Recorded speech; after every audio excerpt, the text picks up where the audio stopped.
so it's kind of a special one. I'll call the roll. Councillor Mason. Gotcha. Councillor Smith. Here. Right on. Oh, you're here twice. Councillor Cleary. Hello, hello. Beautiful. Councillor Walker. Here.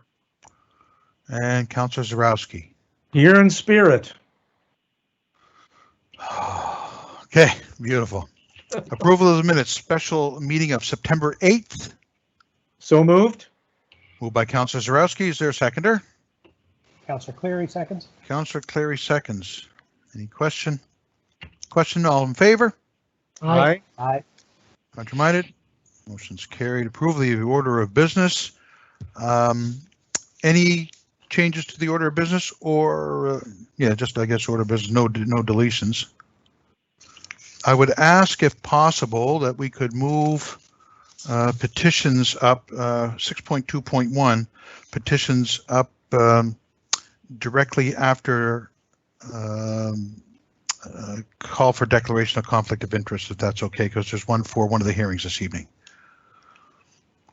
That'd be agreed. Councillor Smith moves and Councillor Mason seconds that we approve the order of business as amended. All in favor? Aye. Contrary-minded, motion is carried. That's beautiful. Declaration of conflict of interest. Are there any? Okay. Hearings. 5.1 public hearings. 5.1.1 case 22624 development agreement for 2322-24 Hunter Street, Halifax. Brittany McLean's our planner and Tony Thibault is our applicant. Ms. McLean, you're up. All right, I'll just wait till the PowerPoint gets put up there. Okay, so good evening, councillors. My name is Brittany McLean, and I am a planner with the Urban Enabled Applications team. Tonight, I'll be presenting case 22624, which is a development agreement for 2322 and 2344 Hunter Street. 24 Hunter Street in Halifax. Next slide. So James Thibault, the property owner, is proposing the conversion of a legal non-conforming commercial unit to 2 residential units. So this will result in a 6-unit residential building on Hunter Street. Next slide, please. So the property is located on Hunter Street near Kennard. The neighborhood is made up of a mix of housing types that include singles, 2-unit flat style housing, and then adjacent apartment buildings as well. There's also a few commercial uses that include retail stores and restaurants along Kennard Street. So you'll be familiar, a few blocks down from this are Roby Street and the Halifax Commons. Next slide. Here is the site from Hunter Street. You can see the vacant commercial space was previously a camera repair business. The property owner currently has a permit for renovations to the commercial space, which includes the removal of the door and windows that you can see there on the main floor facade. Next slide. So here's the site from Kennard Street. So it's not, the lot with the cars there isn't the site. It's beyond that where the fencing begins, the wooden fence back there. So there's an existing wooden fence that screens the entire rear yard. Next slide. So the applicant wishes to convert the commercial unit and then reconfigure the space, which results in a total of 6 residential units within the building. The building currently houses 4 residential units and the 1 legal non-conforming commercial unit. The existing residential units consist of 2 one-bedroom apartments, 1 two-bedroom apartment, and 1 larger 6-bedroom apartment. The existing commercial use was a camera repair shop. It's now unoccupied and is 1,152 square feet over 2 floors. So it takes up the ground floor and part of the basement as well. So the proposal is to convert the commercial space to a 3-bedroom residential apartment and then reconfigure the existing larger 6-bedroom apartment into a 4-bedroom and a 1-bedroom. So the conversion is within the existing building. There's no change to the building height or the massing. The reconfiguration of the 6-bedroom apartment results in 1 less bedroom than before, even though there would be 2 extra units. So exterior changes are minimal and include the removal of the commercial entrance and refinishing it with the same residential siding that's on the rest of the building, and the inclusion of a new window as well. So there are 6 existing parking spaces there that you can see on the site plan. The existing driveway will be the proposed access. And additionally, there's existing screening in the form of the 5-foot opaque fence along the entirety of the rear yard. Next slide. So the existing facade has a commercial style entrance there on the left. The proposed facade will reflect more of a residential styling. You can see that on the right there. Next slide. No changes are proposed for the north elevation, which would be the side yard. Next slide. Again, no changes are proposed for the west elevation, so this would be the rear of the building. Next slide. The proposed changes to the south elevation, which is the side, include the removal of one window at grade and a new window in the basement level. So the new residential units will have access completely from inside. Next slide. So the existing building, like I said, has 4 residential units and 1 legal non-conforming commercial. It's zoned R2 general residential under the Halifax Peninsula Land Use Bylaw, which allows apartments up to 4 units. Next slide, please. The property is designated medium density residential under the Halifax Municipal Planning Strategy. Implementation Policy 3.14 enables council to consider development agreements to permit a non-conforming use to be changed to another less intensive non-conforming use, provided that the layout and the design of the property shall be complementary to the fabric of the neighborhood, and that facilities for parking, loading, vehicular access, outdoor display, and outdoor storage shall be designed to avoid any kind of adverse effects on adjacent properties. Next slide. Okay. So just to go through a bit of our policy review. So Hunter Street is primarily a residential street, aside from the existing non-conforming commercial use at this property. The conversion of a commercial use to residential represents a decrease in land use intensity in terms of lower trip generation rates by vehicles, decreased parking on site and on street as well. And then the proposed exterior modifications reflect more of a residential use. So the neighborhood, like I said, contains a mix of housing types. The majority of lots are developed buildings between 2 and 3 stories in height. The scale and massing of the existing building being maintained and the exclusively residential use improves the consistency of the property with the character of the existing neighborhood. So the proposal achieves less intensive use of the property, improves the availability of housing and variety unit types available both in the building and in the neighborhood. And brings the use of the building into consistency with the residential character of the neighborhood. So this is all achieved with no enlargement of the structure required. Additionally, through entering into the development agreement, there's the ability to place controls on the proposed residential use that otherwise wouldn't exist if the building remained as it was used today. So those include, right now, there's currently no limitations to the architectural details for the commercial use.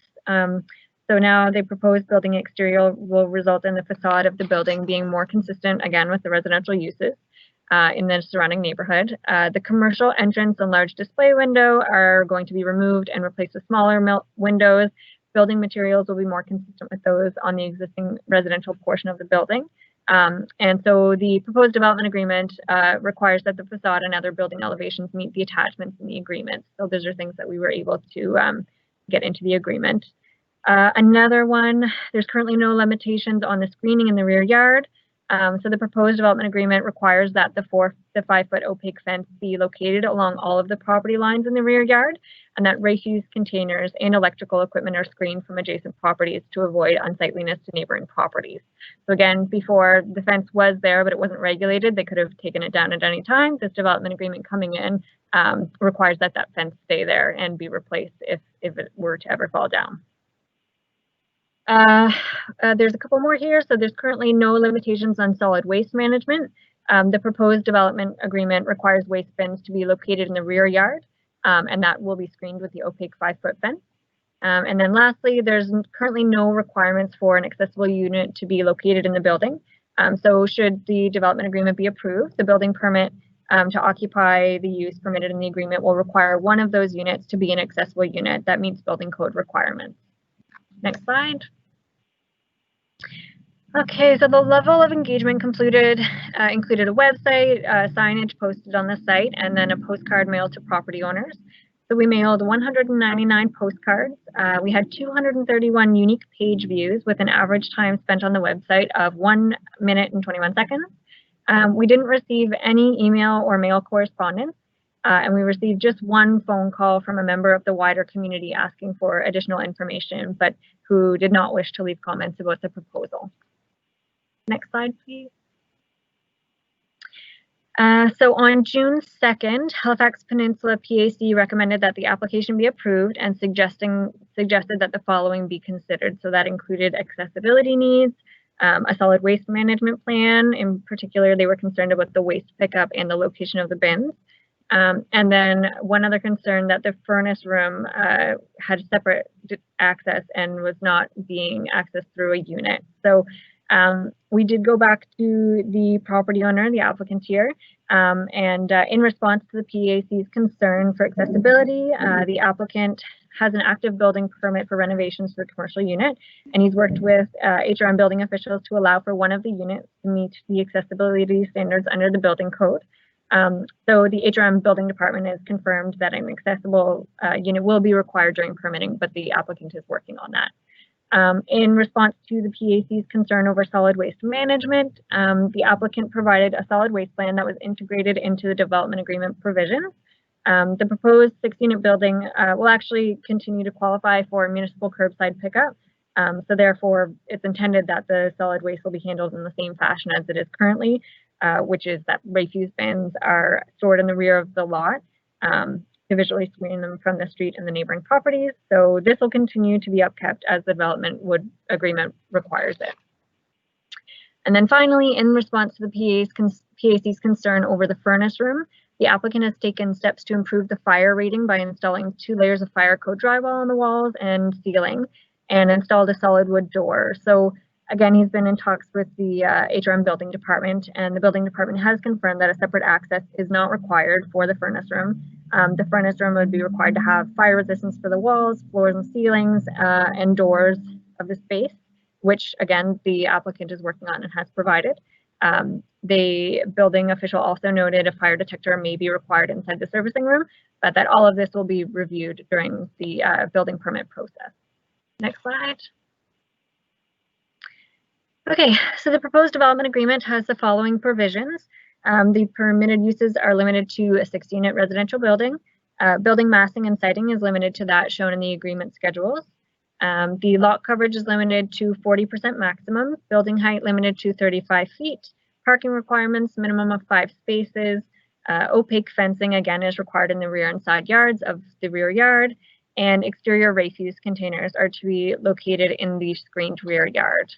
Next slide.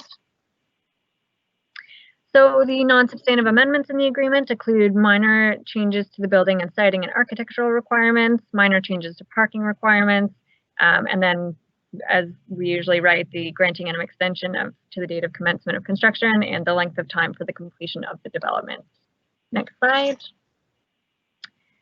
Okay, so staff recommend that Halifax and West Community Council approve the proposed development agreement. And next slide. Thank you. Let me know if you have any questions.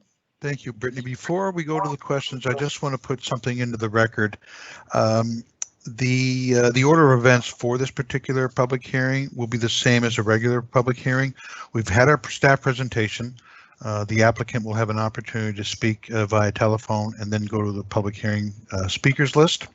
A reminder to speakers and those watching from home, in order to have signed up as a speaker, the deadline was 4:30 yesterday. There are no speakers registered for this particular hearing. So are there any questions from members of Community Council?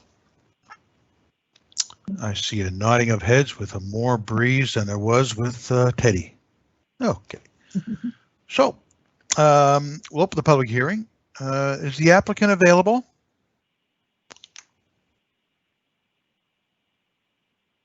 Hello, yes, I am. Oh, beautiful. Welcome.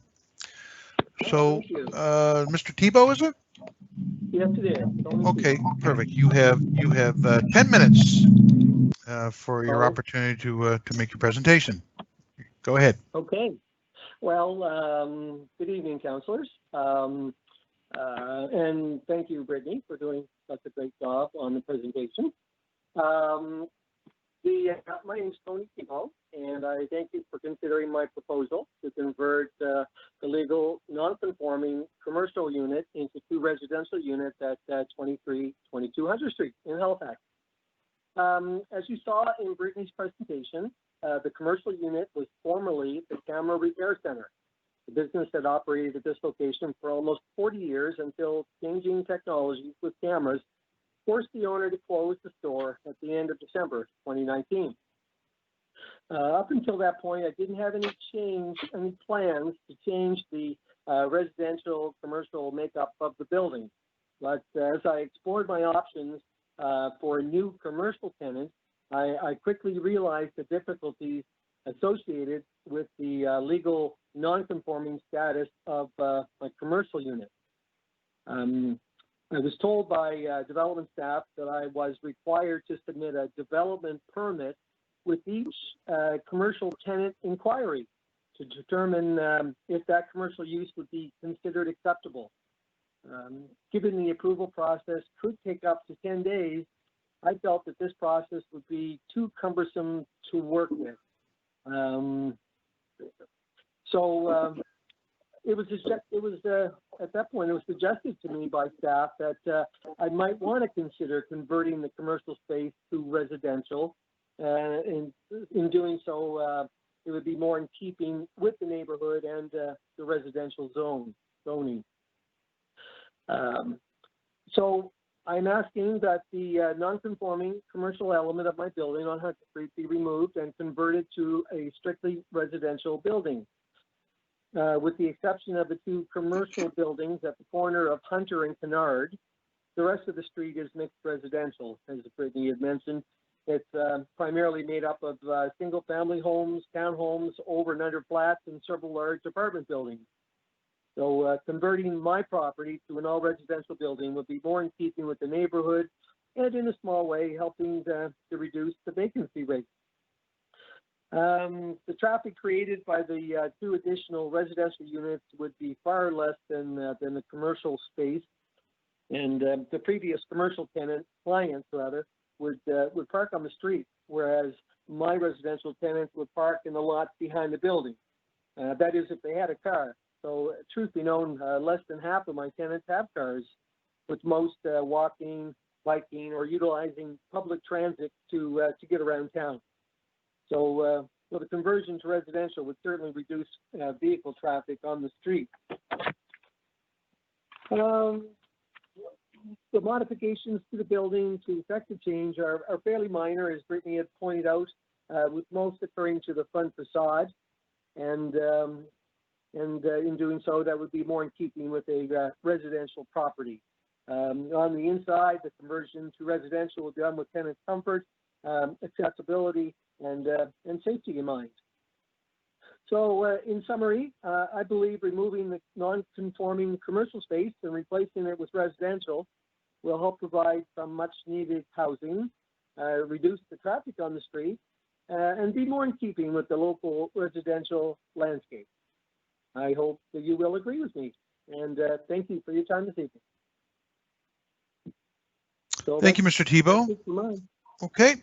Are there any questions from members of Community Council? Okay, I see the nods. Just check our chat line and there's nothing there. Okay. So given that there are no speakers, need a motion to close the public hearing. Councillor Cleary. Councillor Cleary moves, seconded by Councillor Mason. All in favor? Aye. Contrary-minded? Motion is carried. I don't believe there's a need to bring the applicant back. So are there any other questions of staff with regard to this proposal? Okay. Mr. Chair, I do have a question of yes. Mr. Klein. Go ahead. Councillor Cleary. Thank you, Rich. Only tangentially related, it's actually what's in your camera. Is that your bicycle behind you, Brittany? It is. This is my first time back in the physical office since March, and the bicycle parking facilities downstairs were all locked, so I had to jam it in an elevator, and she's in the cubicle with me tonight. Awesome. Thank you. Oh boy. Cool looking bike. Yeah. Okay, so there's nothing further. What are the wishes of council? I'll put the motion on the floor. Councillor Smith, you're on.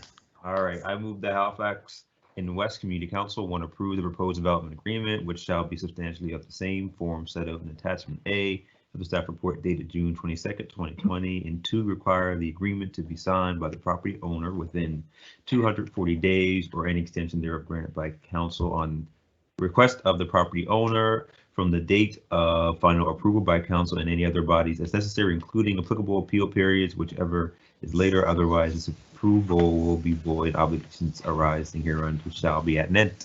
Second. That's moved by Councillor Smith and assertively second by Councillor Cleary. Any other discussion? I'll just say really quickly. I'll say really quickly that thank you to the applicant for taking the consideration from the PAC and working with staff to make those changes. I think, and I don't know if we do this already. I don't believe we do, but circling back to PAC when things like this happen, even if it's a no, would be great, so they can see that their input actually does create some change and some input. So thank you for the applicant and staff for working on it, and I ask that we call the question and support this. Okay, question being called for. Councillor Cleary. Yeah, I do have just one quick comment, and that is, if David and Wes were still selling cameras out of there, I wouldn't be able to support this.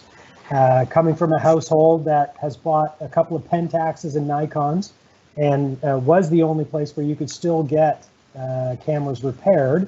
And my wife recently, just before Christmas actually, bought another camera there and took a course at NASCAD that Wes taught. If that was all going on there, I would not be able to support this. But given that David and Wes have shut it down, and that you are, Mr. Thibault, bringing more residential units to the neighborhood, I can wholeheartedly support this, because I think this is exactly what we want to see, and I think we will see more of as small little commercial and large commercial, especially in the downtown. Buildings are no longer viable as commercial buildings, and this will help us. So I thank you for that, and I will certainly support this. Thank you, Councillor Smith. From bicycles to cameras, and we're back to the motion. All in favor? Aye. Aye. Aye. Contrary-minded? Motion is carried unanimously. Thank you, Brittany. Very well done. Next item, 5.1.2. Case. Mr. Chair. Yes. I believe you wanted to speak to the correspondence and petitions before we Thank get you. to this item. Can you read that into the record, please? Yes. So in terms of correspondence under 6.1, we've received correspondence for items 511 and 512, and this has been distributed to the community council members. For petitions, 2.1, the clerk's office is submitting a petition on behalf of residents. There's 578 signatures from residents opposed to the development of a service station at 1656 Prospect Road in Hatchet Lake, which is case 22051, which we are about to hear. Beautiful. Thank you. Okay. So the next item is, as Krista said, is 5.1.2, case 22051, development agreement for a service station at 1656 Prospect Road, Hatchet Lake. I see Ms. Jacobs, and Jennifer Song is the applicant. So I'm just going to go over the process again. Thank you again for joining us today with this virtual public hearing. The order of events for this hearing will be the same as a regular public hearing. We will start with a staff presentation, give the applicant an opportunity to present via telephone, and then normally we would give the public hearing speakers list, or go to the list. As a reminder to all speakers and those watching from home, in order to have a reminder to all speakers, in order to have signed up as a speaker, the deadline was 4:30 yesterday. There are 6 speakers registered for the hearing today. With that, we will proceed with Ms. Jacobs. You're on. Thank you. Thank you, Mr. Chair and members of the Halifax. Can you hear me? Are you able? Yes, yes, you're Yeah, good. okay, good. All right. Thank you, Mr. Chair and members of Halifax and West Community Council. My name is Maria Jacobs, and I'm the planner, interim planner with the rural team presenting this application this evening. Slide 2, please. This is an application by Sunrose Land Use Consulting on behalf of the property owner. The applicant seeks to develop a service station with associated convenience store and drive-through restaurant, and the parcel fronts on Prospect Road in the community of Hatchet Lake. Slide 3, please.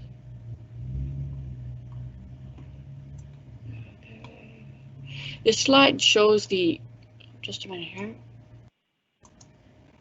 This slide shows the location of the community of Hatchet Lake, the community center, and the adjacent subdivision off of Sandstone Drive on Prospect Road. Slide 4, please. This slide shows the subject property labeled in pink in a regional context and the location of the other 2 existing service stations off Prospect Road. These service stations are approximately 4.5 kilometers and 6 kilometers away from this site. It's important to note, and I'll mention it right up front, that the MPS does not contain any policies which would allow the number of service stations in the area to be a reason for refusing the request. Slide 5, please. These photos are taken from the existing driveway at 1656 Prospect Road. Slide 6, please. Site context. Currently, the entire 10-acre parcel is predominantly vacant with grass, shrubs, and some trees and an abandoned small building. Slide 7, please. This slide shows additional photos of the site in relation to the neighbors. There, just want to make and mention that there are going to be vacant lots on both sides of the site between the site and the neighbors. Slide 7, please. Slide 8, please. As for the planning policy information for the plan area, this site is designated rural commuter under the regional plan, and it is designated residential B under the municipal planning strategy for planning district 4. This designation recognizes the need for gradual integration of commercial development under controlled conditions along with the existing residential uses. It also recognizes the service function along Prospect Road. Policy RB10 is the policy within a plan that enables consideration of the development agreement for a service station. And policy IM11 is the implementation policy that must be considered for planning applications such as this development agreement. Slide 9, please. So the land use bylaw for the area, the parcel is currently zoned I1, our light industrial zone. This zone permits convenience store, drive-through restaurant, manufacturing, general contracting, and all the uses in the C2, the commercial zone, amongst other uses. This parcel will retain the current zoning. However, there will be a DA applied to these lands to permit a service station. Slide 10, please. So policy consideration, RB10 outlines the criteria for the consideration of the service station.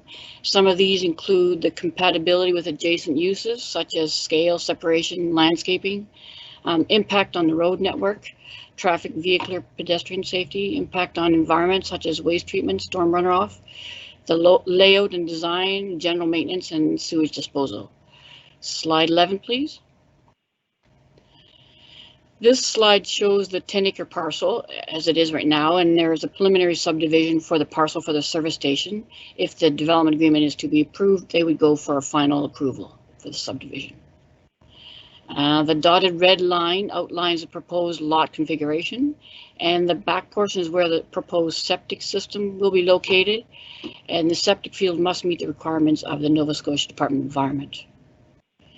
The area highlighted in gray and outlined in red is where the service station will be built. Slide 12, please.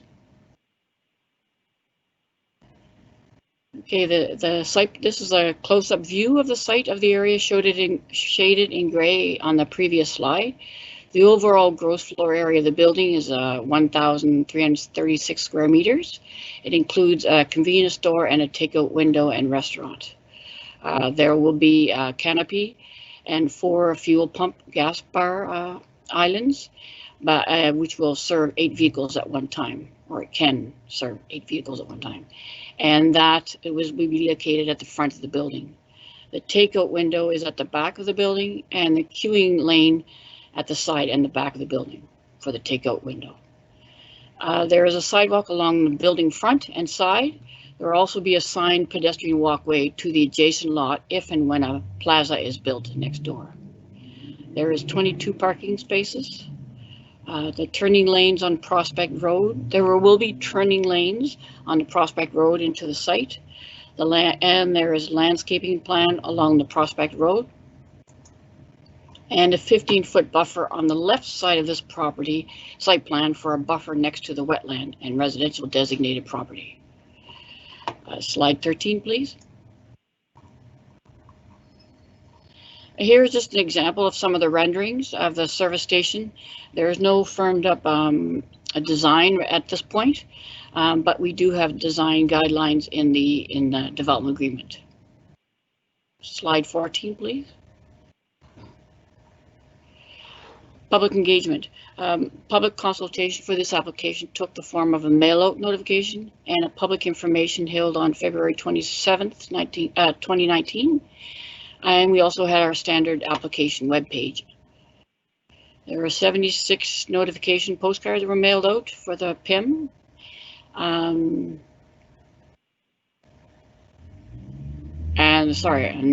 the area where the notifications were sent is illustrated by the dotted line on the map next on the screen. In terms of feedback received, 22 members of the public attended the last fall meeting, and we received 11 emails. As of last week, the web page for this application on halifax.ca had 238 unique page views. Slide 15, please. The public comments from the PIM and at the Prospect Road Community Center included the following concerns: impact on wells and water table, impact on adjacent wetland, and a number of service stations along Highway 333 and the traffic. Slide 16, please. Here is a list of amendments or aspects of the proposal that staff and the applicant have worked on throughout the DA process, review process. So the proposal will align with the policy criteria and respond to some of the public feedback. So the Wetland Report, including the Wetland Delineation, was updated. Originally it was submitted in 2016, but it was updated in June 2019. This confirmed the wetland, that it was not on the property. Therefore, staff can confirm that the wetland, as shown on the Schedule G of the Planning Land Use Bylaw, is not on the site. There is a 15-foot vegetative buffer that will be retained along the property line that is adjacent to the neighboring lot with the wetland. And there is also a list within the report of suggested native plants given by the consultant's report. The traffic study was updated, and through NSTIR, Nova Scotia Transportation Infrastructure Renewal Review, there was a truck turning lanes templates that were submitted and by the applicant and then approved by NSTIR. And as a result, NSTIR and HRM review, a preliminary stormwater management plan was also submitted as part of the DA. These were approved. The preliminary stormwater management plan includes rock walls in the NSTIR right-of-way and storm scepters on the site to reduce the impact on the wetland and NSTIR right-of-way. As mentioned previously, this is a provincial roadway. To ensure the proposal met with the access management guidelines of the NSTIR, and adjustments were required to the existing driveway. NSTIR has advised that a work within the right-of-way permit will be required for any stormwater work. The drive-through window and the queuing are at the side and the rear of the building. There will be a slope feature on the roof slope feature, and there is other architectural features that will be added to the design of the proposal and are within the development agreement. And there's a maximum of 22 parking spaces due to the small size of the site. And that way it'll also allow for room for the trucks turning and oil delivery, and also the driving lane for the drive-through. Slide 17, please. So in summary of the proposal, there's the architecture and the compatibility for the site. There's a sloped roof, it's 1 story. There's a lighting plan for the site. There'll be 4 pump islands, and there's also landscaping along Prospect Road with a 15-foot buffer on the one side of the property adjacent to if there's any future residential development. Environment. Vegetative buffer adjacent to the parcel with the wetland, and there is also an approved preliminary stormwater management plan. A transportation impact study was submitted, and the turning lanes were approved, and the preliminary stormwater approved. An impact on the Nova Scotia Transportation Infrastructure Renewal right-of-way, and the truck turning templates were submitted and approved by NSTIR. Slide 18. So staff recommendation, as first reading was given for this application August 26. It is staff's recommendation that Halifax and West Council approve the proposed development agreement as set out in attachment A of the staff report. Slide 19, please. So this concludes staff presentation. Thank you. Thank you, Ms. Jacobs. Are there any questions from members of Community Council? Councillor Clary.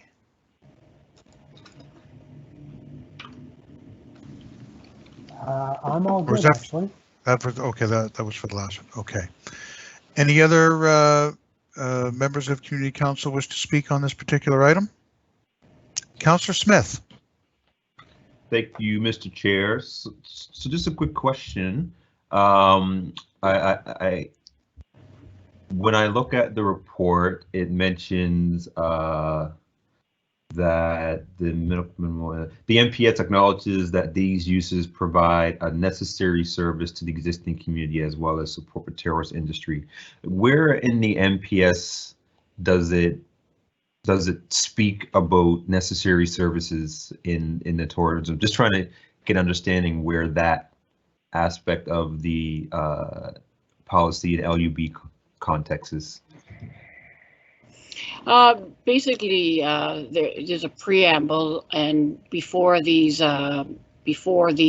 policies, for example, the service station, they would say that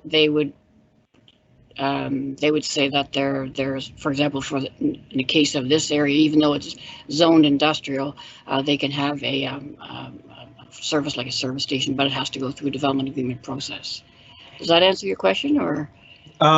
No. So what I'm trying to understand, because I just don't. So when I look at the MPS and the LUB, I guess it's the same thing. Well, not really. Anyway, I'm just trying to understand where something like a service station becomes a necessary service in the community. I think that typically along Prospect Road, it's a fairly well-used road, and then what the understanding is that there would be a mix of residential uses and commercial uses that would serve the community. Right, but you mentioned also, I'm looking on Google Map too, that there's also service stations not too far. There's a couple auto stations. So what all I'm just trying to understand is, like, when we're looking at the context of this being a necessary service, because that's kind of the policy that's enabling it. I'm just trying to make connect those dots of how this is necessary when there are other service stations and other services that are related to this type of use, and in food establishments as well. So I'm just trying to understand that piece. Yeah, I mean, the applicant make, I guess. Yeah, maybe that's something for the applicant. So yeah, maybe I'll park that and see if the applicant has a response. Right. Okay, Thea, great. did you have anything to add? Unless Thea had something to add to the. Okay. Thea, did you want to add something?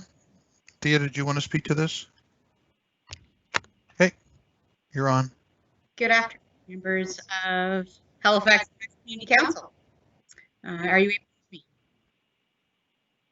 excellent.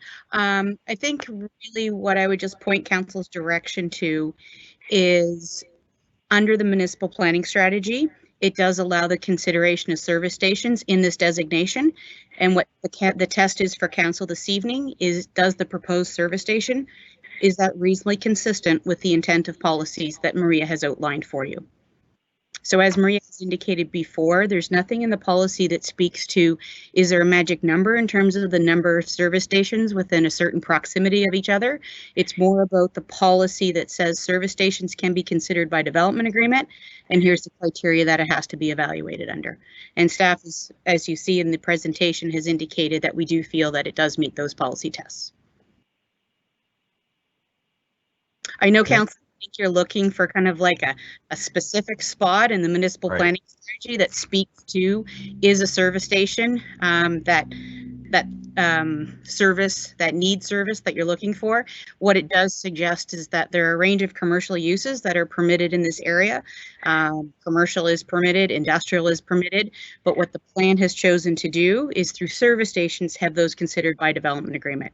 So I think kind of what you're looking for, you're not going to find that specific direction in the policy. It's really more about, this is a use that can be considered in this designation in this area through the development agreement process. And is the proposal reasonably consistent with the intent of policy? Right. So I have what I'll do is after we hear from the applicant, I'll ask, but I think I have a follow-up as well, but I'll leave that until after that. So thank you. That helps.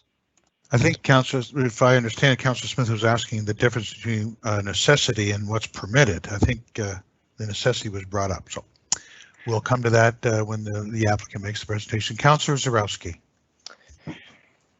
Thank you, Chair. Thank you for the presentation. And I guess things are in a state of flux these days, and we just ratified a motion in council called Halifax 2050, which spoke to climate change. And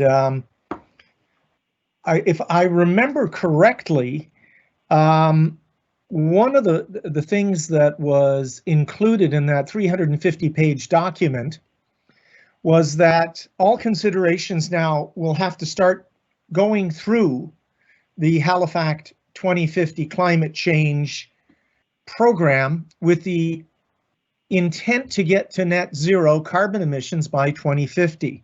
And when I look at the environmental implications on this, it says no additional concerns were identified. Did we go through Halifax 2050 and the various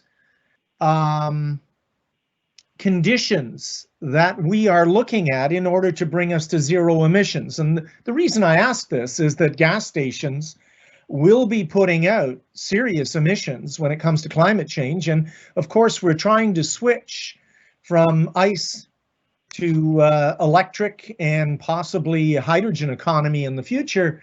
And for me, when we look at the MPS, the municipal planning strategy, is that not supposed to go through Halifax 2050?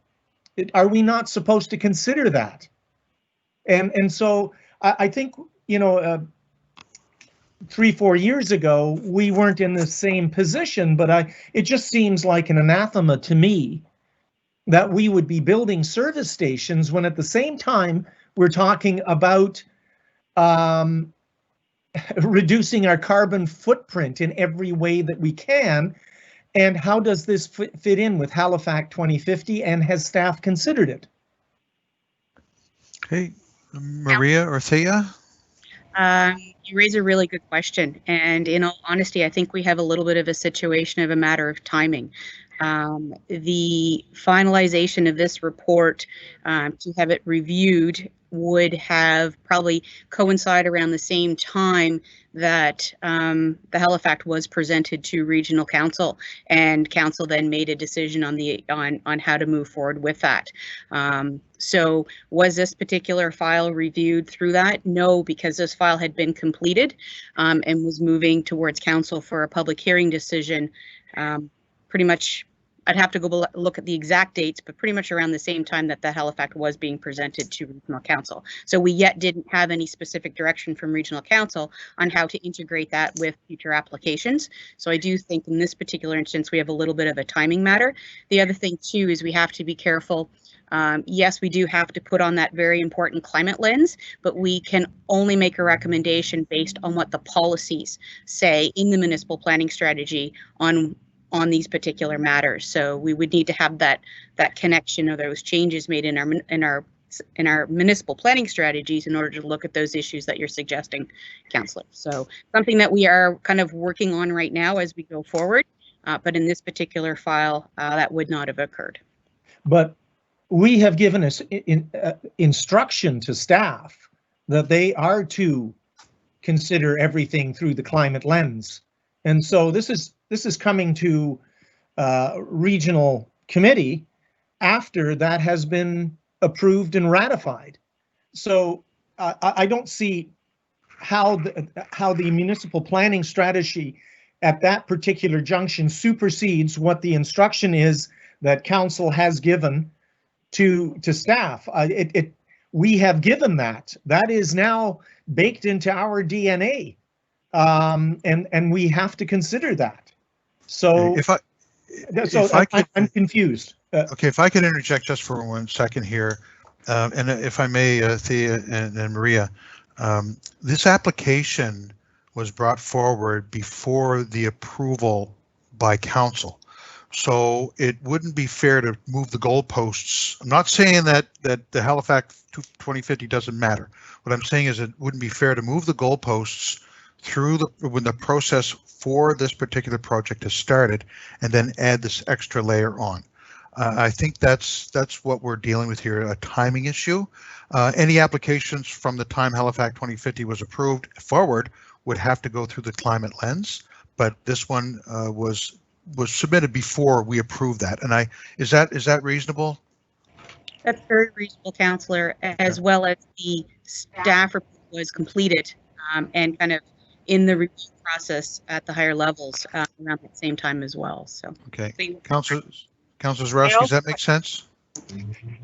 I also wanted, through you, Sure. Chair, just want to mention that this application has been in the books since 2016, at least. So it's been going on for a number of years. Okay, thank you. Now, Councillor Zarowski, I'm not going to ask you, I'm not asking if you like it, I'm just asking if you understand.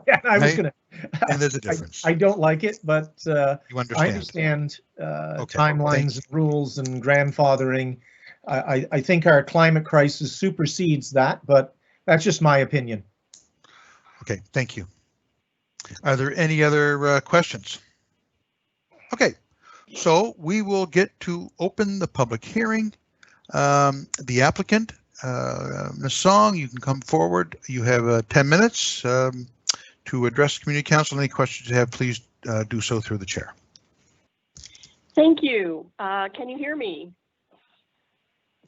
Hello? Yes. Yep, we're good. Okay. Just wanting to confirm, this is the first time I've spoken through this method. Thank you, Mr. Chair and councillors. My name is Jennifer Song of Sunrose Land Use Consulting, and I am the planner representing the landowners, Hatchet Lake Plaza Limited. If the clerk would like, kindly put slide 12 up from Maria's presentation. That's the site plan. We can just leave that on screen while I speak. As Maria had mentioned, we've been working on this project for several years, and during that time, we've been told by many residents from the area that a gas station is needed. Now, since we began the application back in 2015, there have been a couple other gas stations in process, and as Maria noted, all of those actually are located closer to Halifax. There is still a market for a service station in this area, which would be primarily serve the communities at this end of the highway. As part of the development agreement process, we've undertaken several studies. Maria mentioned some of these, but I wanted to add some others. With regard to environmental site assessment, we actually undertook a phase 1 environmental site assessment back in 2014. And we also did a level 1 groundwater assessment in 2016. And then we had a peer review of those studies to sort of to bridge that information, bring it together. And the final findings were that there is no threat to the quality of water from any on-site contaminants. And I would also point out that any development of a service station has to meet the petroleum management regulations, which are very stringent for service stations when they're in a situation like this to protect the groundwater supply.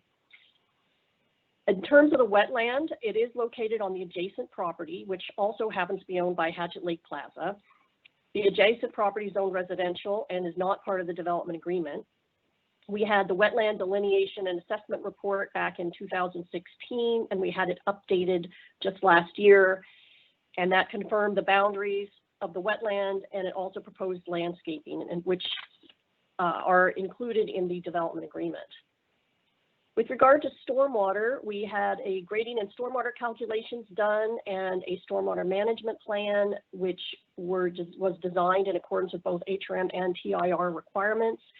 It was designed to handle the 5-year, 10-year, 50-year, and 100 storm events.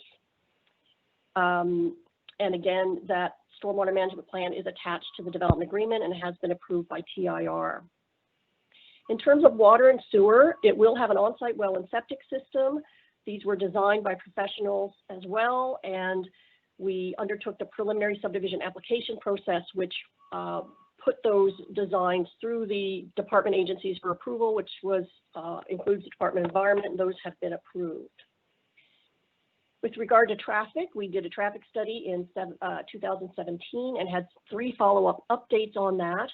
The final conclusions included that signalization is not required, that turning lanes for both directions of traffic are required, and that a large portion of customers will be coming from the existing traffic stream rather than generating new vehicle trips. And the development will in fact reduce some vehicle trips on some portions of Prospect Road, since residents will be able to meet their service station needs locally. TIR did approve the final traffic analysis. We believe the proposal will be an attractive development constructed to high architectural standards, and it also has a significant amount of landscaping. And we are requesting that Halifax West Community Council please support this application by approving the development agreement. And I can answer any questions of council. Okay, thank you, Ms. Song. Are there any questions from members of Community Council? I don't see the screen. All I can see is the chat panel. I do have one question. What would the hours of operation be should this be approved? They are, right now, it's just typical, whatever the market requires. It's not currently planned to be a 24-hour operation by any means, and there are no restrictions in the development agreement for hours of operation. It will probably just be normal, everyday, typical hours. Okay. Okay. So, but the DA doesn't say that it has to be 24. It can be 24. It can be 3 hours or 23 hours, right? Right. The DA doesn't speak to. Okay, that's cool. Anything from members of Community Council? Anything else? Okay. Thank you. Thank you, Ms. Song. I will review the rules for those who are going to speak. Please direct your questions through the chair. Not necessary to tell people, but I will anyway. There's no booing or showing any signs of for or against this proposal while someone is speaking. I would ask that you keep your comments respectful and keep them on topic. So the first speaker is Eli Elamuoni. Eli, are you here? Yes, sir. Can you hear me? We can, and just give us your community, and you have 5 minutes in which to speak. And Krista, are you just hang on one sec, sir? Krista, are you timing this? I am, Mr. Chair. Okay, and Eli, she will give you when you have 30 seconds left. She'll let you know. Okay. Thank you. You're on. Thank you, everyone. I'm Eli Elamuoni of Hatchet Lake. I'd like to present my points. The municipal planning strategy should prioritize bringing out city water and sewers to the communities of Prospect Road instead of allowing the development of a third gas station within a 3-kilometer radius. There's no proof that was submitted or presented to show the level of community engagement or seeking the comments through the website of HRM. There is currently no sign posted on the subject property, and as far as I know, this is a mandatory point. During a public information meeting, a resident asked why there is a need for another gas station. Mrs. Song replied that members of the community expressed interest. There is a petition that was run for 16 days, which had 578 signatures and proves the opposite. And everybody opposes that in those signatures. Traffic studies were conducted for other existing gas stations as well. There's a huge number of accidents that occurred over the years, and a huge number of people died during those accidents. The reason is gas stations are like magnets. They basically attract traffic. They don't have to bring traffic from outside communities. They are like traffic magnets. Another issue is the identity of the developer is not revealed. As a community member, why should I give consent to somebody who I do not know and who has contributed nothing to my community, and that particular person wishes to impose a gas station on us? Even the identity of the potential gas operator is not revealed. There is absolute obscurity surrounding the whole project. When asked about case 20750, Mrs. Song revealed that the applicant decided to focus on the gas station alone, and then he will get the building for the remainder of the property. This leads me to believe that there is a kind of a hidden deceptive agenda behind all of that. The comment about technological improvements and potential contamination from gas stations has decreased is not very accurate. Improvements in technology have not proven to be effective. We all remember the British Petroleum oil rig in the Gulf of Mexico and the massive oil leak, in basically the biggest in history, that contaminated the ocean and due to leaking. Page 3 of the development agreement admits that the proposal will impact residents, property owners, and nearby businesses. I ask the following question: what is the cumulative, long-term, and perhaps growth-inducing impacts of building of that gas station on this site? What is it? The only answer that I can find is the benefactor is going to be the developer himself. His pocket is going to get bigger, or her. I also have a huge concern over the wetlands and the aftermath of contamination on the water table and groundwater, the wells, and the adjacent property contamination. It is not a matter of if contamination happens, it is a matter of when. The old Shell gas station contaminated Hatchet Lake. There was no fish in the lake for more than 10 decades. Petrocan did the same in Whites Lake and contaminated the lake. The Esso met the same demise, but it was away from lakes. We are moving towards a green future, and our community supports this initiative. We do not want to be poisoned by gasoline that would get into our water system. With constructing a gas station comes a variety of issues we must contend with, both short and long term, such as construction noise, blasting, and traffic holdups. With increased traffic around the neighborhood, specifically during both the construction and when the property is open for business, we are guaranteed to experience increased noise, odor, smells, ozone depleting fumes, and potential health risks that would damage the neighboring properties, as well as increased difficulty driving by and potential crime and other issues related.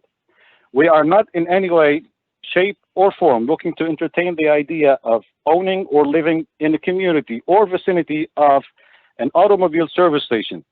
The distance from, listen to this, the distance from Indian Harbor to Prospect Road / St. Margaret's Bay Road intersection is 43 kilometers. 3,252 dwellings exist. At least 300 of them are seasonal cottages. Imagine, the applicant will be responsible for all the costs and the expenses. Turning lanes would cost around $4 million. I don't think such a multimillionaire would settle for a gas station alone. I do not assume that any of the profits incurred out of that gas station will go back into the community. Instead, it will take business away from the local communities and the family-owned businesses. Dear councillors, please accept my humble opinion. I have been a resident of this community for more than 20 years. Politicians get voted in and out of office, but we are here to stay. Please let your conscience be your guidance. Thank you. Are there any questions for the past speaker? Okay. Next speaker is Sherry Ann Awalt. Sherry Ann, are you with us?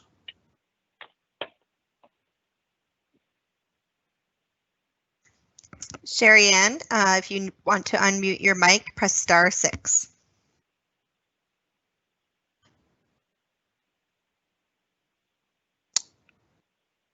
Sherry Ann, are you with us? I do see her phone number that she provided in the current panel? meeting. Yep. Okay. Hello. Hi there. Can you hear This me? Sherry Ann? This sure is. How are you? We're very well, thank you. I feel like I'm Regis Philbin on Who Wants to Be a Millionaire. You have 5 minutes in which to speak. Please keep your comments respectful on topic. If you have any questions, you can put them through the chair. And Krista, our clerk, will let you know when you have 30 seconds remaining. Thank you. Can you hear me? Certainly can. You can hear me? Yes. Wonderful. Hi, my name is Sherry Ann Awalt. I've resided in Hatchet Lake for the past 32 years. And I oppose this development of a service station at 1656 Prospect Road. I moved out here in 1989, away from the city. There were 4 service stations on Prospect Road. Shell and Esso in Hatchet Lake, Petrocan on the corner of Terrence Bay, and Terrence Bay leaked into White's Lake across the street, and in Irving and Bayside. All 4 of these stations have been shut down, and the land is still vacant and still unusable because of contamination. This new proposal for a service station at 1656 Prospect Road butts up against a subdivision where every house is on a well, which we depend on for our water source. In behind this proposed area is also a lake, Peters Lake, as well as a large wetland. Underneath this area, we have ground springs that feed into Peters Lake, as well as water tables. The last thing the residents of Hatchet Lake, need is another service station in our backyard, especially when we have Irving and Petrocan at the beginning of Prospect Road, which we've managed just fine with for the last 10 years, 15 years. And they're on city water, not wells. I went to the public information meeting in February 2019, and I asked the developer why we needed another gas station. We were told that the public showed an interest in having one. I see that's not the case, seeing how we have signed petition of 578 signatures stating otherwise. I also asked Thea, told her I was strongly opposed to this, and how do I go through the proper channels to voice my opinion? She suggested a petition, which we have done.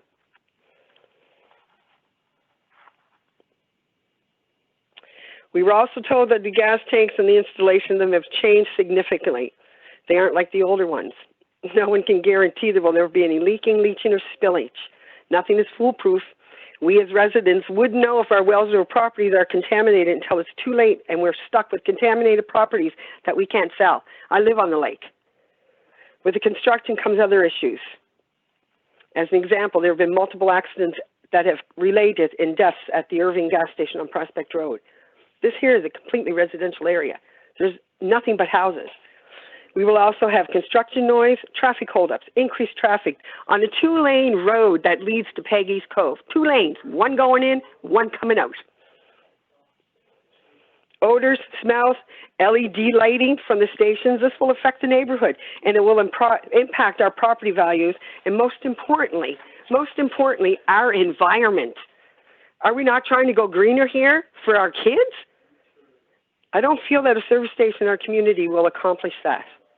And once again, most importantly, we are all on wells out here, which we depend on for our source of water. There's no place for service stations as long as our only source of water comes from wells. For me, this is a no-brainer. No, we do not need another service station out here. Thank you very much for your time. Councillors, please, please listen to the residents out here. We know what we need and we know what we want. And a service station is certainly something we do not need. Thank you very much for your time. Thank you, Sherry Ann. Are there any questions from members of Community Council? Okay, there are none. Thank you. Kayla Menmure, are you here? Mr. Kayla? Chair, I don't see them in the participants list. Okay. If we want to go to the next speaker. Let's go to the next speaker and see if we can contact Kayla. Kim Peters, are you available?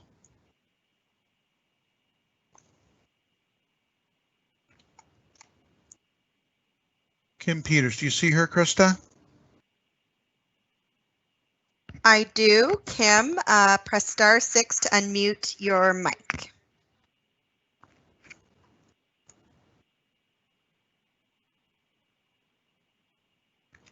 Are you with us, Kim? Oh, actually, they were with us. Yeah, no, I see Kim's phone number there. Kim, if you're there, just press *6 on your phone.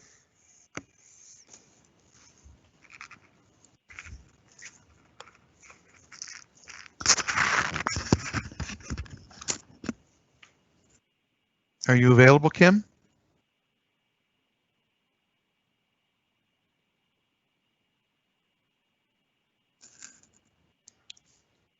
Do you hear anything on your end, Krista? No, we're not able to unmute from our end. We can move to the next person, Okay. Martin, but I do not see them as well. Oh, and I am seeing that Kim is leaving at this moment. They may try to rejoin. Okay. So we'll just see what happens there. Martin does not seem to be in the call as well. We'll see. am. Martin, there perfect. you go. Martin, my good man. Beautiful. Can you hear us? Yes, I do. It's how do you pronounce the last name? It's Kaya, C-A-Y-A.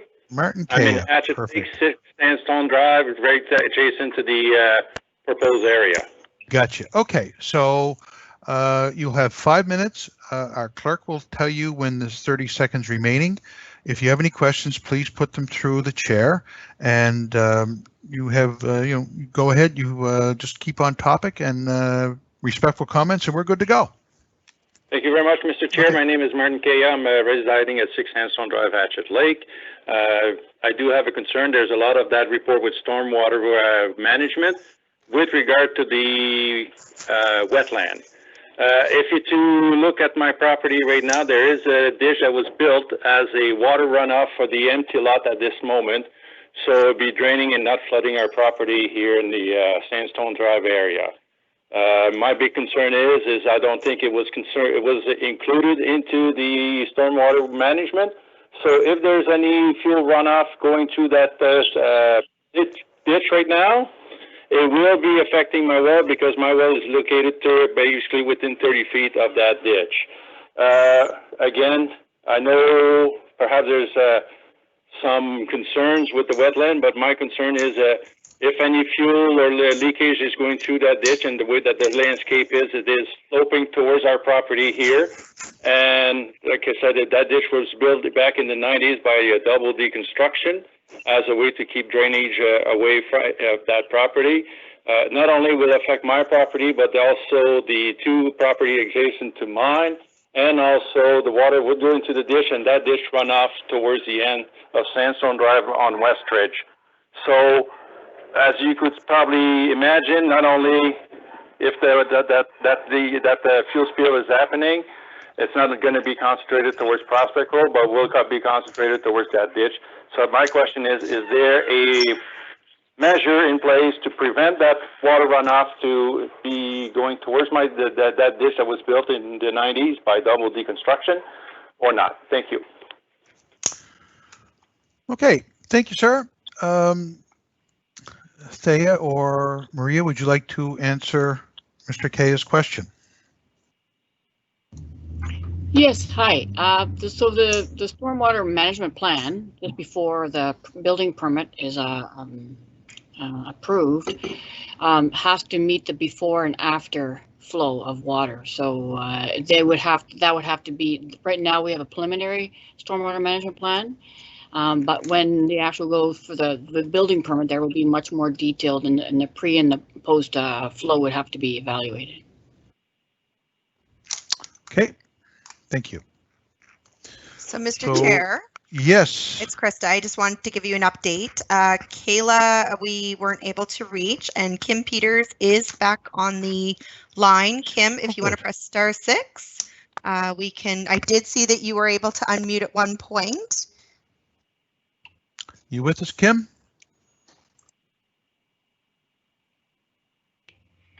And also unmute your phone. Sometimes you have the double mute. Hi there, can you hear me? Ah, excellent. Yes, we can. Perfect. My Okay, name is so Kim just Peters, be, and just hang on a Sorry, sec, Kim. go ahead. Hang on. Okay. So, you've already introduced yourself. That's good. But if you'll have 5 minutes, our clerk will Okay. tell you when there's 30 seconds remaining. So at the 4:30 mark, you'll be told. And just if you have any questions, please through the chair and keep your, I'm sure you will, keep your comments respectful and on topic. So you're good to go. Thank you. My name is Kim Peters and I reside in the area. I am opposed to this location for another gas station. I feel there's no immediate need for another gas station, or could it be considered a necessary service at this location? Within a 3-kilometer radius of Hatchet Lake, there's many other service stations for our surrounding communities. This does not really benefit the folks that would have to travel from neighboring communities, for example, Dover, Terrence Bay, Shad Bay, or Bayside, and so on. A new gas station would be more beneficial in a location further down the Prospect Road towards Peggy's Cove, so other communities have the same benefit of the ones that are at the end of the road and would not have to travel in excess of 10 kilometers on an already busy Prospect Road to get gas, etc. This particular proposal borders a residential subdivision, who are all on wells, which many have already identified. There's already an identified protected wetland, and although there's no water course within the wetland, there are 2 lakes in the same vicinity, which are fed from streams where many community members fish. And there's also a noted conservation area. There is no doubt that there will be some environmental impact if this development gets approved. Our area is a traditionally rocky area. If blasting has to take place during construction, the residents nearby suffer those consequences with possible cracked foundations. This particular stretch of road has already been the location of many car accidents, as many has other already identified. The accidents near the daycare and the traffic coming and going from the subdivision causes risk. Another gas station or convenience store located here puts direct pressure and competition on our existing community businesses. These established family-run businesses owned and operated by our community members support our community events, our sport teams, unlike the chains and larger banner companies, that they don't contribute to community by donation or etc. After a staggering 2020 and the ongoing pandemic, no more pressure is needed on small family-run businesses in neighboring communities. I'm not sure what the updated date is on the traffic study, but many significant changes have happened throughout the pandemic. Most people are working from home or working remotely.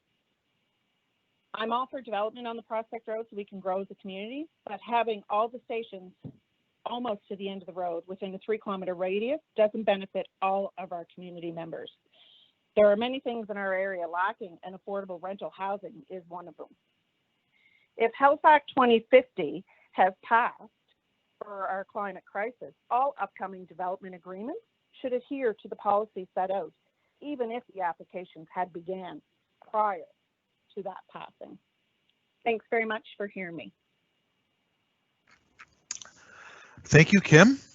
Are there any, and I don't see any questions from members of Community Council. Thank you for your presentation. Okay, Thank you. Krista, is Kayla still not available?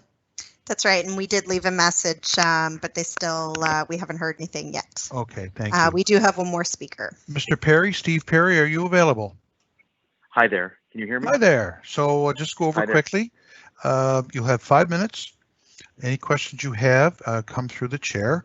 Krista, our clerk, will let you know when 4 minutes and 30 seconds are gone. You'll have a total of 5 minutes. She'll just give you that 30-second warning.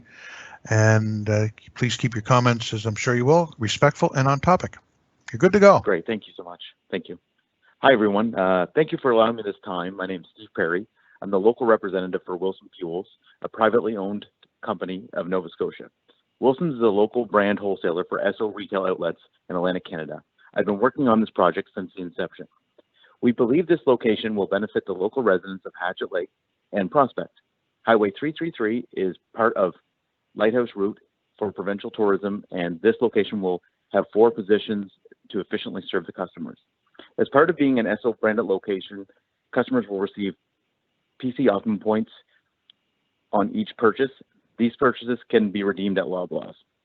This location will be built using all of the latest environmental sensor technologies with approval from the Department of Environment. I believe this station will allow customers to easily shop locally without the need to travel towards the city. Since COVID-19, customers are choosing to shop local, and our industry are seeing an overwhelming growth in the convenience store segment. This development will help local businesses as customers continue to shop local and have more options locally. Thank you for allowing me this time, and I'm asking Council to approve this development agreement. Thank you, Mr. Perry. I don't see any questions from members of Community Council. So thank you for your presentation. Thank you.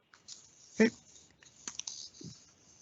So I would ask for, there are no other speakers. One last call on Kayla, Krista.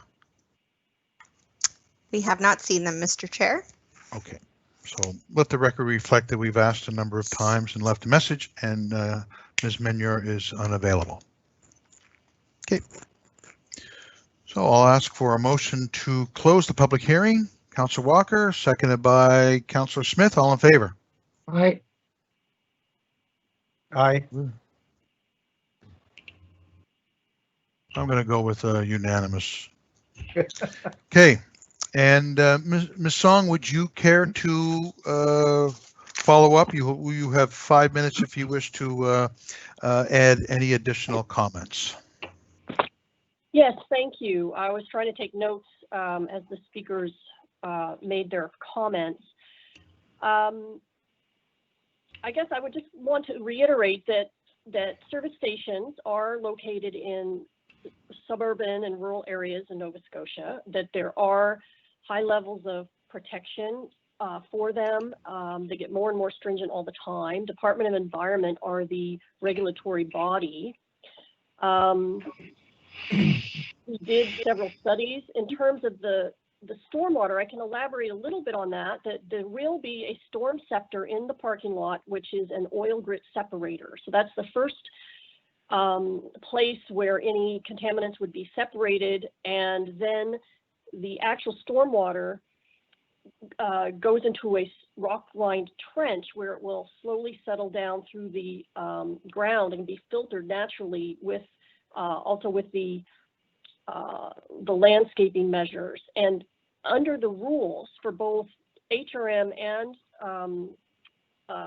TIR and Department of Environment, it is one landowner is not allowed to direct their stormwater onto another property. So, you know, it's certainly not being directed to anyone else's land. With regard to the subdivision, I believe that's towards the back end of the property. And in fact, the service station is at the front of the property. So no stormwater is going to get anywhere near the rear of the property from the service station. I would just, I guess, remind or point out that the property is zoned industrial, which allows commercial uses. So the convenience store is allowed as of right under the zoning. It's only the service of gas. We keep calling it a service station, but in fact, there's not going to be servicing of automobiles. It's basically a gas bar.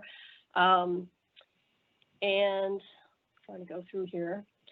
In terms of ownership, I mean, planning does not regulate ownership, who owns it or who doesn't own it. That's not a planning matter. It's a, so, you know, whether it's a local owner or a national chain or a, you know, what type of person, that's not something that's a planning matter that's required to be, you know, evaluated. In terms of some of the earlier question from council, had to do with the necessity versus permitted use, or trying to link the preamble and policy with is it needed here? And I guess I could just add to what the planner said, which was, you know, you write an MPS based on land use and what might be, what's reasonable, what's allowed as of right, and what other things might require extra scrutiny, then they can be done through development agreement. And so it doesn't, you can't, these documents are intended to last 5 to 10 years, and often they last longer, and market analysis is not part of planning. So council doesn't have,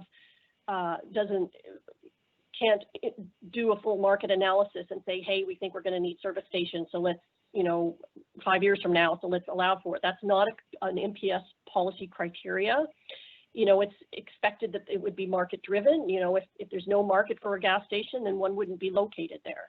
And one of the reasons why the development agreement is written to allow the service station, but also allow the underlying zoning, is so that it can, if it proves there's no market for the gas station, then it could close. And in terms of future technologies, I'm sure that gas station operators, and you can perhaps ask Steve Perry this, but they're going to move with technology as technology changes and cars change, and, you know, maybe a battery plug-in option could come at a later date when there's a market for that.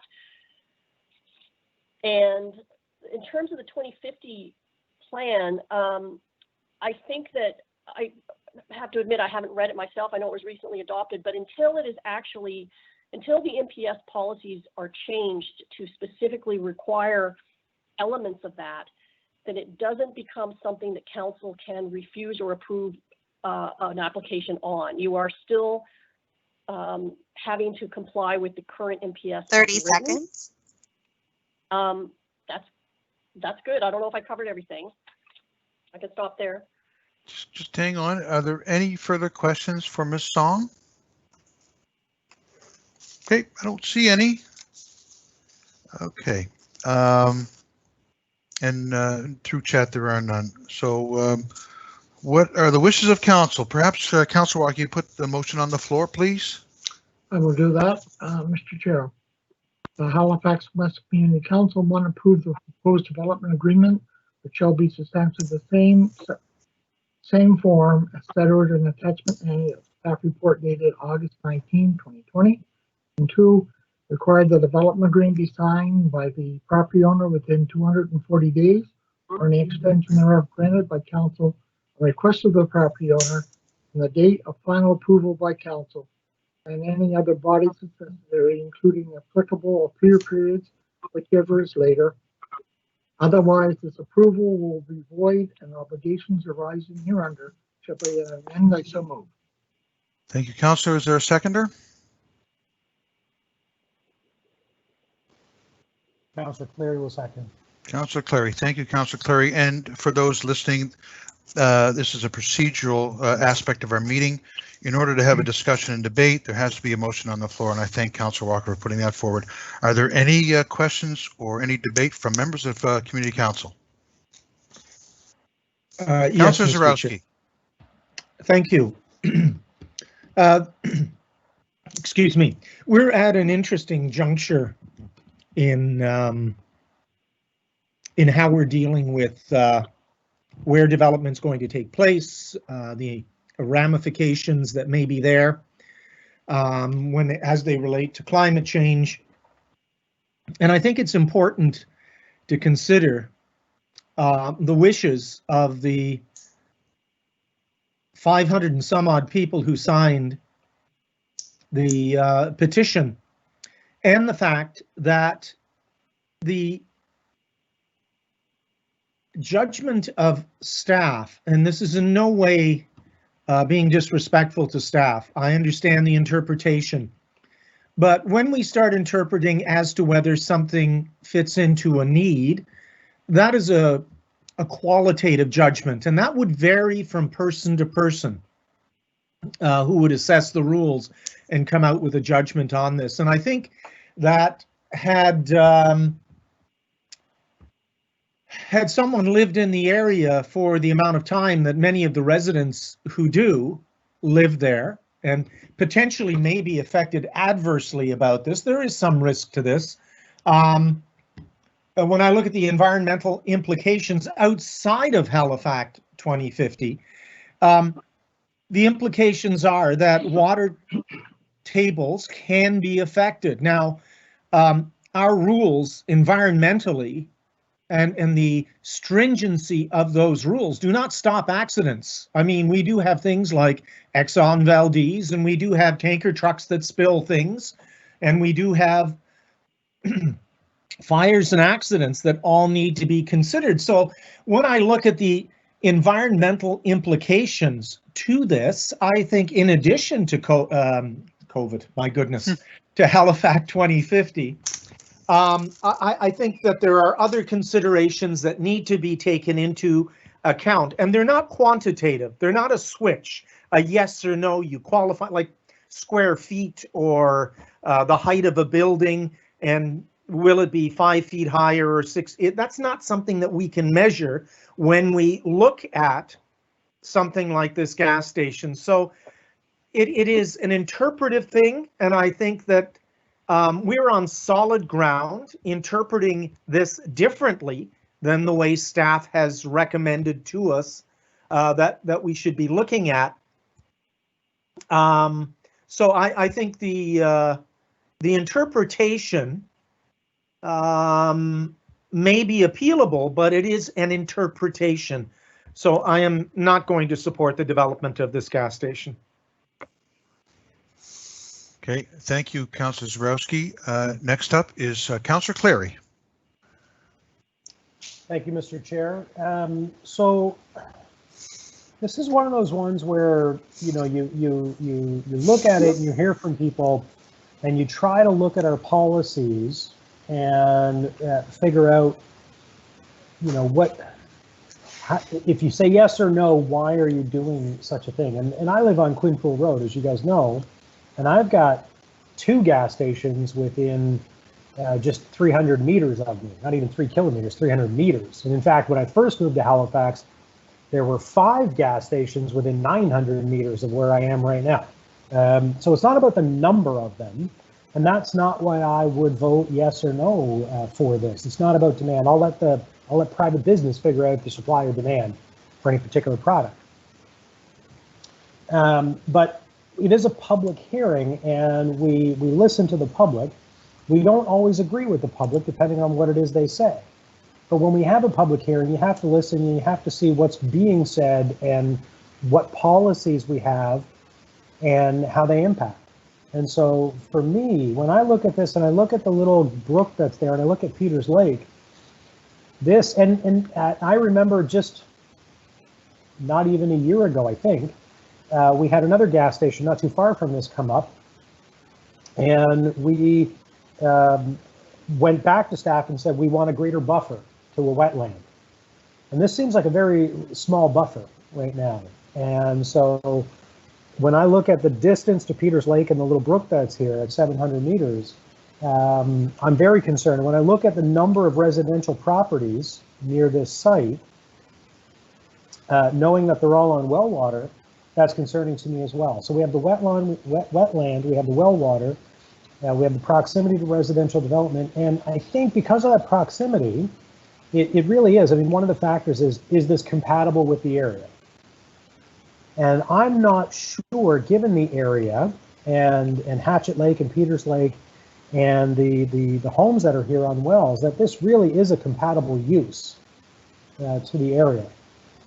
And so this is one of those ones where you look at it and you try to make sure that you're following this. And to Councillor Zarowski's point, it is interpretation. When I look at the matrix at the end of the, or almost the end of the report, I really don't think that this lines up as closely as staff is recommending. And I understand staff are in a difficult position. They have to try to be permissive. So they look at our policy and say, can you do this?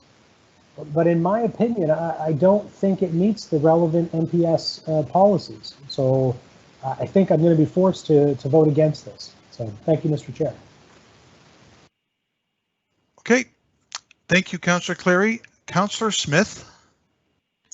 Thank you, Chair. So I'm looking at this too in the same lens. So when I look at our policy and our LUBs, I I don't see the piece that speaks to the necessity of service.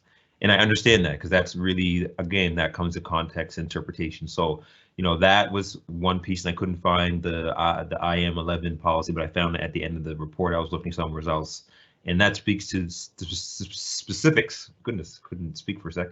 And when I look at the map, because one of the questions I had is, okay, what are the other zoning, the other zones, the other adjacent properties? Because we are saying, and we heard from staff and the applicant, that there are vacant properties.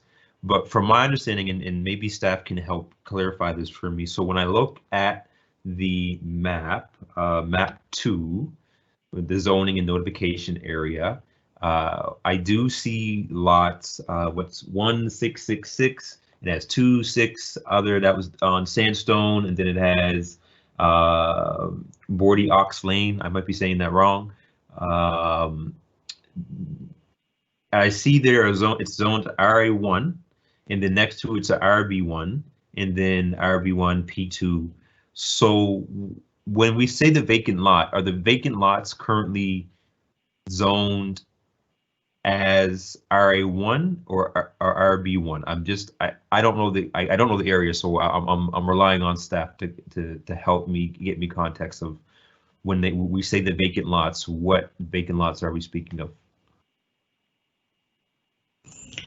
Okay, this is Maria Jacobs calling. Sorry, talking. So the 10-acre parcel of land that's there right now is zoned I1, so that's a light industrial.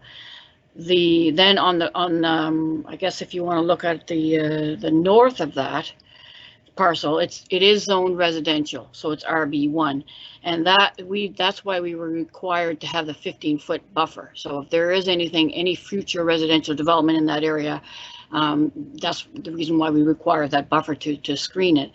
Having said that, also there's a huge wetland on that parcel, so whether it's suitable for development or not, that we don't know that. On the other side, when I said that there was a lot on the side that was closest to the residential, the Sandstone Drive residence, it would be a vacant lot if that subdivision was approved. So right now it's a preliminary subdivision for just the service station and the septic field in the back. And once that's approved, then there'll be a vacant lot there. But that is zoned I1, and it would have an industrial use. Yeah. So the buffer again is 15 feet from the adjacent properties or the parcels. That's right. Right. Okay. So this is where my concern comes in. So again, as Councilor Cleary said, you know, I'm not thinking of, you know, there's a Irving not too far up, and then there's another Wilson that's about a 13-minute drive according to Google Maps around the corner. So no, it's all for business to deal with adjacency and whatnot. What I do get concerned about is when I look at the context of, you know, the separation and the potential of there being residential development, and with only a 15-foot buffer on an industrial property, potential industrial property, if we rezone it, that's where I get concerned. So I really would only support this if we were to go back to the applicant and look at potential, like looking at a further buffer, or also looking at a further buffer for the wetlands, because we do know that gas seeps into our soil, and that's why most time when gas stations get closed down, they have to deal with remediation, because that's just part of the business. So for me, I can't support it unless we go back and look at a future a further buffer, because there could be potential development. And if we look at it, what it's zoned now, it is zoned for residential. And if it wasn't zoned for residential, I would have to support this because our LUB and policies allow this. But if we're also looking at the context, because it does say in the policy around residential area, and then does it create a proper buffer? Yes, there's nothing there now, but it is zoned for something to be there. So that's where I get concerned. And unless we are going to work with the applicant and send this back for them to look at more buffer, I don't know if I can support this. And I'll see if any other councilors have any comments, but my concern if this fails, and it would be buffer adjacent to the residential area. I do have concerns about that future potential impacts. So that's my comments, and thank you, staff, for giving me that insight. Thank you, Councillor Smith. Are there any other speakers?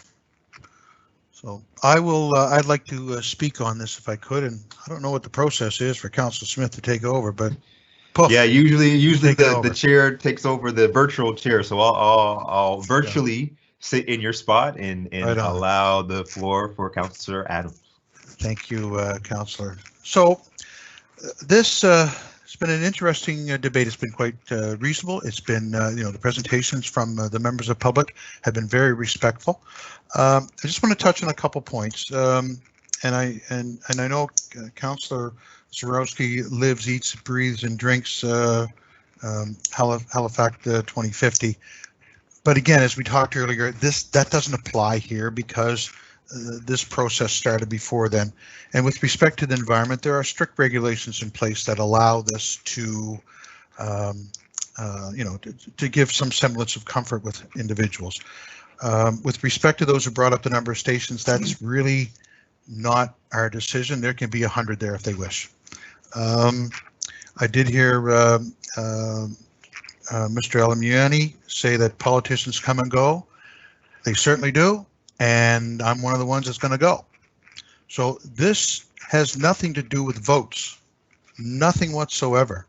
What it has to do is your obligations with respect to the residents. And although I will no longer be the councillor for the area, I will still be in the community. And given the petition and given the opposition against this, I don't favor it. I will not support this, and I'm going to leave community council and those listening with a test. Here's the test: if someone, would someone buy next to a gas station that's in place? Would the people on Sandstone buy a home if there was already a restaurant, a drive-through, convenience store, and a gas station in place? Well, they have no choice with the others, but the gas station itself. That's the determining factor. The other two gas stations on the Prospect Road are not near residential areas. The one up at the exhibition center is near an exhibition center, and the one up by the compost facility on Evergreen Place, there are no homes in the area. So people have choices if they wish to move next to there. The residents on Sandstone, if this is approved, have no choice. And this is what this is about. So I do not favor this. Are there any other speakers? And I call for the question. Councillor Smith, you want to call for the question?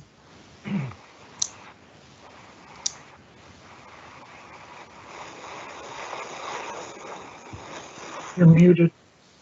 Question. Thank you. All in favor? Contrary-minded? Yep. And for the record, it's unanimously opposed. Thank you, everybody. Thank you, Maria and Thea. Sorry, Mr. Chair, before we do that, we have to, according to the rules, we have to give a reason, don't we? I think that was covered in our discussion. Okay, all right, as long as that's it. Thank you. Great. Thank you for picking up on that. Okay. Boy, you do well as a chair. So under correspondence, that's been covered. Petitions, that's been covered. Reports 7.1.1, case 22450, amendments to the existing development agreement for Bedford West Sub-Area 9, Bedford and Halifax. Who's up? Councillor Walker. I believe it's Councillor Walker. You're talking in the third person. Okay. That Halifax, ahead, the Halifax West Community Council give notice of a motion to consider the proposed amending agreement as set out in attachment A of the staff report dated July 22nd, 2020, to allow the relocation of commercial density to residential density in Bedford West, sub-area 9, and schedule a public hearing to be concurrent with Northwest Community Council. I so move. Second. That's moved by Councillor Walker, seconded by Councillor Mason. Any further discussion? Okay, all in favor? Aye. Aye. Contrary-minded, motion is carried. Thank you. So, this is it. Councillor Walker, would you like to have anything to say for your last community council meeting? No, I just wish everybody luck and You said no. see you in the future. Thank you. And I will say as well, I'll have to say a little bit more. It's been a pleasure. You guys are great. I've enjoyed working with you. We've had our disagreements, but we all walk away without malice and without bitterness. And I think it's a model for not only for politicians in HRM, but perhaps politicians across this country to treat each other with the respect that we've all had for each other. I'll take a motion to adjourn. Well, but Mr. Chair, just before you adjourn, if I might be so bold as to say, on behalf of Halifax West Community Council, we thank you for your chairmanship over the 4 years that I've been here, and your leadership and your mentorship. And I've appreciated not only our discussions here and afterwards, and at the Blue Nose too for breakfast. You know, you've been a great asset to council for these many decades, and to your community, and to all of HRM. So thank you very much, Steve. Here, here. Thank you. Here, Yeah, here. thank you. Lindell? Councillor Cleary beat Thank you, you to Sean. it. So I'm not going to repeat. All I can say is, as a co-chair or vice chair, you've been a great mentor as well. In the way that you run the meetings with an iron fist is definitely something I hope to achieve if I ever get a chance to be in that chair. So again, I echo everything Councillor Cleary said, and hope that you don't have dreams about Halifax West next year. Don't worry about that, my friend. I know. Lindell, I'm just going to give you a little advice. If someone speaks before you and they say what you were going to say, all you say is that, thank you, Councillor Carey. You read that exactly how I wrote it for you. I got to take that from your playbook. Try that. Okay, everybody, have a great night. Thanks again for your support, and we will see you guys Motion to on adjourn. Tuesday, Tuesday. Wednesday. Move to adjourn by Yeah. Councillor Clary. Thank you, everybody. Have a good night. Good night, everyone. Bye. Night.